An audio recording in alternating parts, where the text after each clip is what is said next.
Hello दोस्तों, जय हिंद जय भारत। आपको स्वागत है मेरे चैनल यूट्यूब चैनल पर शिवा की पाठशाला पर। आशा करती हूँ कि आप भी बहुत अच्छे होंगे और मैं भी बहुत अच्छी हूँ।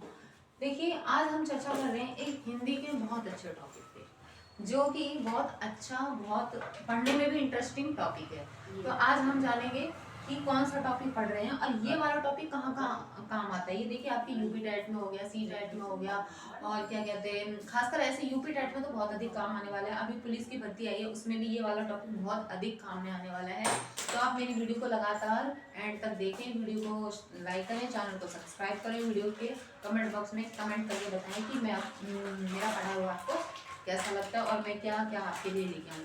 ये वाला टॉपिक मैं आपको विद एग्जाम्पल और जितने भी इसके प्रकार होते हैं, जैसे जैसे ये होते हैं, और इसमें उदाहरण सहित और कहाँ से क्वेश्चन बनने की संभावना रहेगी, उस अकॉर्डिंग मैं पढ़ाऊंगी।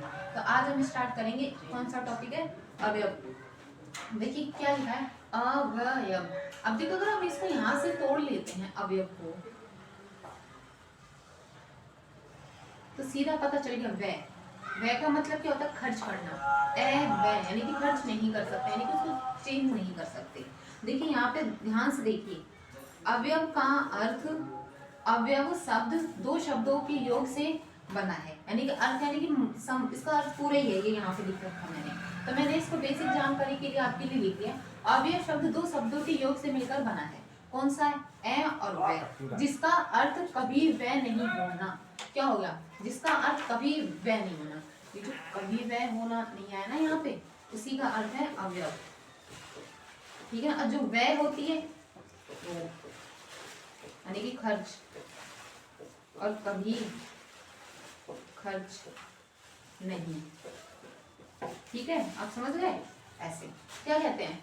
अवयव जिसका अर्थ है कभी वह नहीं होना, जो शब्द लिंग, वचन, कारक आदि के कारण कोई विकार उत्पन्न नहीं होता, आदि के कारण कोई भी विकार उत्पन्न नहीं होता है, उसे विकारी या अवयव शब्द कहा जाता है। इसका दूसरा नाम होता है, इसका दूसरा नाम होता है विकारी। विकारी शब्द। आप दोनों नाम ध्यान रखें, आपको दोनों नाम ध्यान रखने की जरूरत है। ठीक है। अब इस लाइन से हमें पता चलती है कि जिसका अर्थ कभी वह नहीं होना, यानी कि कभी ये चेंज नहीं होते हैं, ना ही किसी लिंग में, ना ही किसी वचन में, ना ही किसी कारक में, ना ही किसी विभक्ति में ये चेंज नहीं होती है। जैसे कि तैसे ही रहते हैं। जो इनका नाम निकला है उसमें वही रहेगा। वचनों के अनुसार भी नहीं होंगे, लिंग के अनुसार भी नहीं होंगे, कारक के अनुसार भी इनमें कोई विकार उत्पन्न नहीं होता है, चेंज नहीं होते। इसे विकारी या अवयव शब्द कहा जाता है। देखिए, एक सूत्र दे रखा है, आप इसको याद करना चाहें तो याद भी कर सकते हैं और लिखना चाहें तो लिख भी सकते हैं।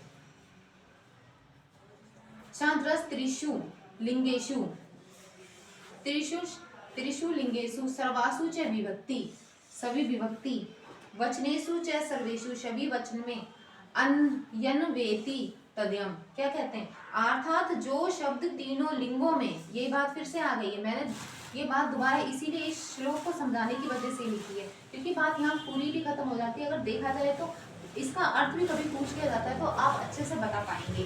देखिए क्या कहते हैं, अर्थात जो शब्द तीनों लिंगों में, विभक्ति में तथा सभी वचनों में समान रहता है, समान रहता है, उसे क्या कहते हैं? अवयव। हाँ, ये वय का मतलब है कि समान रहता है। अवयव का अर्थ है यहाँ पे समान, और यानी कि बदलता नहीं है, समान रहता है,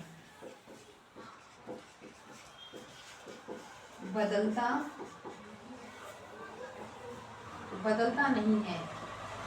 ठीक है, आप ये बात समझ लीजिए। अब इसके एक उदाहरण देखिए। उदाहरण, अब, जब, तब, इधर, उधर, यहाँ, वहां, कब, क्यों, आह, वह, ठीक, अरे, और, तथा, किंतु, परंतु, अगर, मगर, इसलिए, अतः, अतएव, चूंकि आदि।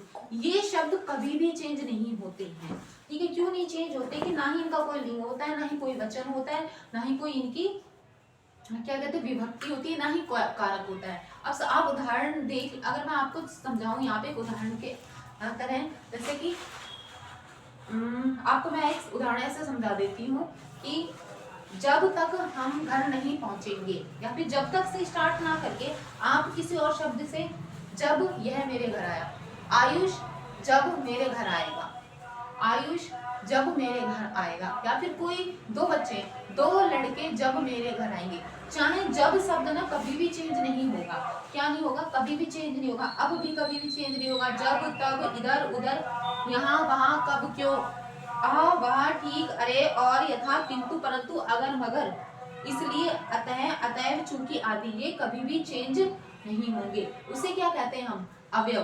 अवयव वो है जो कभी भी चेंज नहीं होते, ना ही उनका कोई अर्थ बदलता है, वो समान रहते हैं सभी परिस्थिति में। कौन कौन सी परिस्थिति में, लिंग की परिस्थिति में, वचन की परिस्थिति में, विभक्ति यानी कि कारक की परिस्थिति में ये कभी भी चेंज नहीं होते। इस सूत्र में सिर्फ है ना यहाँ पे जो विभक्ति आई है ना, ये इसका अर्थ है कारक।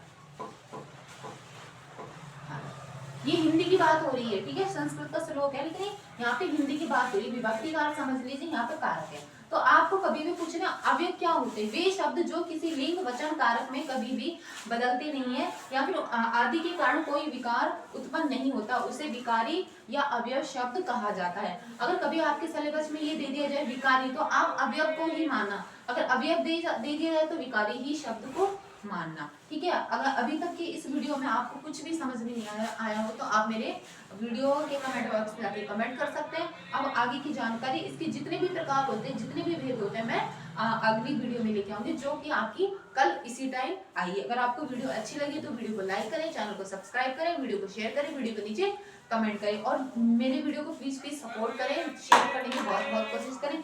ये वाला टॉपिक आपके पुलिस के एग्जाम में जितने जहाँ ये वाला टॉपिक पूछा जाता है वहाँ काम आएगा। यूपी टेट में आ जाएगा, शिक्षक भर्ती में आएगा, उसके बाद सी टेट में भी आ सकता है, जितने भी टीचिंग एग्जाम होते हैं उसमें, पुलिस के एग्जाम में भी ये काफी आएगा। ये वाला टॉपिक ज्यादातर अभी पुलिस का सिलेबस आउट हुआ है, उसके अकॉर्डिंग मैं लेके आई हूँ। पहले मैं डिटेल में बताऊंगी, फिर इसके मैं प्रश्न भी करवाऊंगी। जितने भी उसमें सिलेबस में हिंदी में जितने भी टॉपिक दे रखे हैं सबके बारे में मैं डिटेल में बताऊंगी। अब मिलेंगे कल। जय हिंद, जय भारत।